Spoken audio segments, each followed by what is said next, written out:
mời xuống nằm giảmถึงlúc hiện hậu khẩu cho khu hậu khẩu của tuần của ba thì khá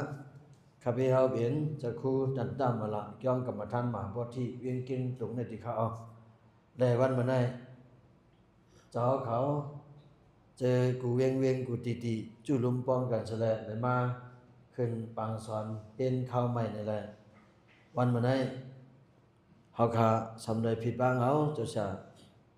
อย่างนี้อย่างเจ้าเขายามพันจะเสียพันน่ะยามพันวะหังลีวะหังลีวะเนี่ยจะเสียสุดคำนั่นน่ะเนาะจิมเฮาไปว่าเจ้าเขาละมื้อคาเฟ่เขาก็เรียกก็จะเสียสุดคำเนี่ยเฮาก็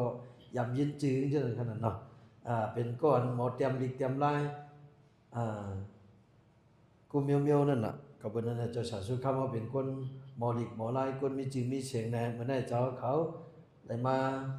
ขึ้นปังสอนเฮียนที่ย่องธรรมะที่เวียงเก่งตุงนั่นแหละเลยผิดบ้างเอาเจ้าสาวข้ามาปันเอ็นปันย่างเจ้าเขาในเอาไหนเราว่าเลยมาปันเอ็นปันย่างเจ้าเขาไหนนี่กูเจ้าเขาว่าเจ้าสังขารchân tayเขางาเจ้าสาวเขางาเจ้ามามุกเก่งตุงธรรมะที่นี่เจ้ามาอย่างกล่อมผู้นี้เปิ้นฮู้จักเขาก็ฮู้หมู่เฮานี่มาโมกในจอกจังได๋นี่มีอยู่แต่โมเดลจังได๋นี่อาจงว่าเจ้าเขามาสอนมาเฮ็ดดีนี่อาจงว่าเจ้าเสียลงตุนยีมูหมายสองเกียมโฮเป้าหมายสองเกียมโฮเป้าหมายสองเวียงปังหลวงนี่ตามตัวเจ้ามาปั่นเองปั่นยังเจ้าเขาลูกน้องตะเป้เขามีดีนั่นดีในตรงนั้นนี่มันเจ้าก็เลยคัดใจมาปั่นยังเจ้าเขานั่นขนาดกำลังมาปัญหาเจ้าเขานั่นเลยเขาเคยย้อนอยู่ที่ในเสรัเจ้าเขาว่าเจ้าเขามากูเวียงเวียงขนาดนั้นเนาะมากูเวียงเวียงและ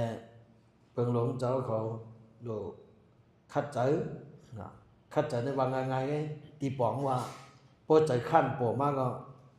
ตัดคัดขั้นไปนั่นอย่าไปขั้นแน่ก่อนลูกมาไกลๆเนี่ยเจ้าเฉากันเอาก้ามาส่งเชียงกันน้ำมันเหมือนกันได้กันแน่เขาคัดมันเนาะพอใจขั้นเขาปอกมาพอใจใครปอกมือปอกมาแต่ถึงจ้องเขาเนี่ยก็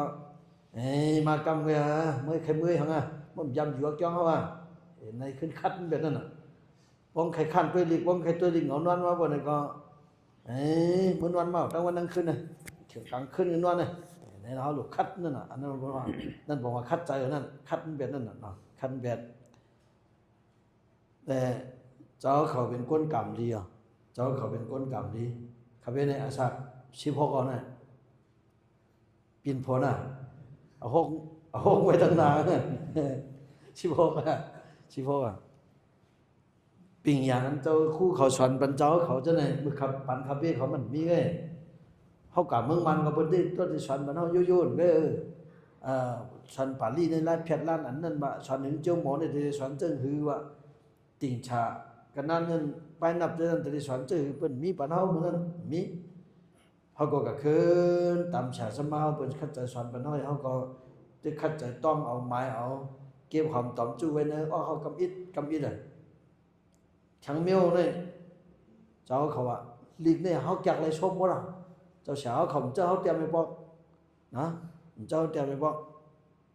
พวกกันเนอะมาเฮาติเงาวัดว่าก็บ่สุดบ่ล่ะผมมาเตรียมนี่มันกับเมียนจ้องตัวก็ห้ามพึกเตรียมไปพอขนาดแต่เหลือเรื่องจะเตรียมผมสุ่มเตรียมพอถึงขิงเลยโดดตอบดิ้งมาพอสุ่มพึกเตรียมไม่เป็นไรเนี่ยเขาพอพึกเตรียมนะเพราะว่าปั๊บมาก็เขาตอบในคำเดียวเจ้าเนี่ยปีหยาเจ้าเนี่ยเขาก็เรียกคาเฟ่เขาเรียกเป็นชันเป็นเขาแต่เจ้าเขาได้เปลี่ยนคนกรรมดีมุนมีเส้นตั้งเจ้าเขาที่ขึ้นกว่าตั้งนานนั่นแต่ที่เป็น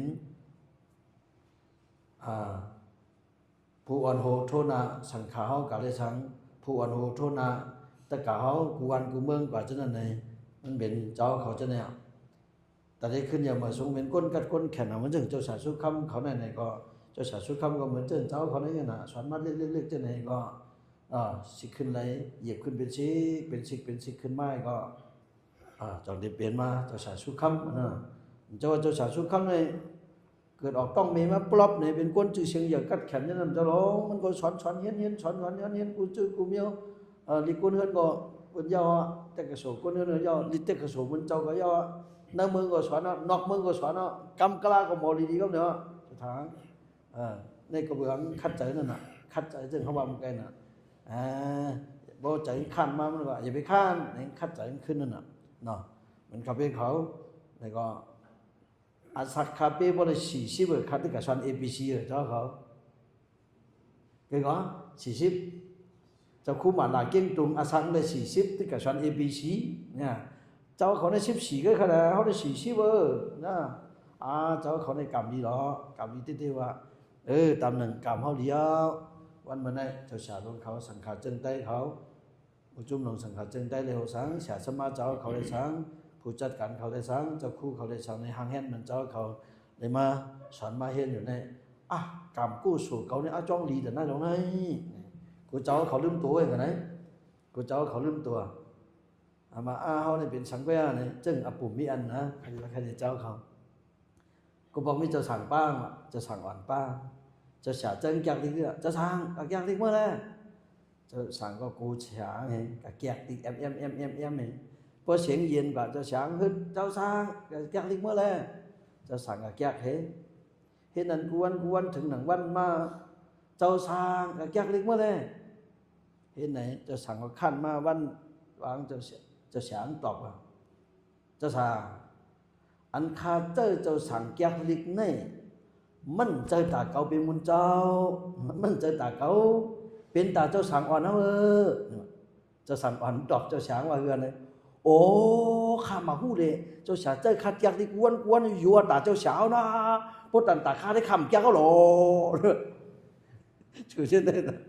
คำชื่อมันนั่นเจ้าชูคำโผล่มาที่เจ้าสาวชูคำไม่อยู่อันเขาแยกที่อันนั้นว่าสันติอยู่เจ้าตาเจ้าสาวชูคำนี่มันเจ้าโน่พุทธมาตาข้าได้คำแก้ก็อยู่ว่าเป็นตาเจ้าสาวชุกคำเลยนะนี่เนาะ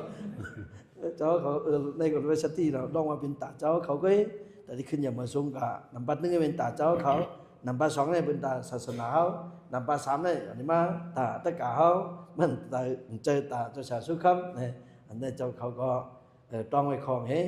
และวันเมื่อไหร่เอาขาเลยผิดบางเขาเจ้าสาวชุกคำเอามาปั่นเอ็นปั่นยังมาดีมาหลัดนี้เจ้าเขาไล่อยู่ไล่กินไล่ไว้วางน้ำใจจากว่าตั้งเสียงจนนั่นไหนครับนี่แหละขัตเบียวได้เคยสั่งเจ้าเขาว่าอันเจ้าคู่เขาสอนจนนั้นเจ้าเขาคัดใจมัดเอาต้องเอาเตรียมเอาพึกไว้ในองค์นั้นเจออย่าไปเจอเรียกอย่าไปเจอน้อยเจ้าเขาในเป็นก้นกรรมกู้สูรีอาศักเล็กๆมองในเจ้าเขาไปเลยสอนเลยเห็นปิ่งหยาอันสั่งสงจนในย่อมือปันคาเบียวเขาหน้าอาศักว่า40ที่เลยสอน APC อยู่ไว้เขาในกรรมดีแต่หน้าดูในใครเจ้าเขาจมในจัดปันเพราะว่าเจ้าเขาในแหละวันมาในเอาขาขึ้นผิดบ้างเอาจะสุดคำเอาขาให้มาปันคอปันยังใจเจ้าเขาในที่เขาคาเบียอันเคลัดได้มีเจนไหนก็ดีครับสา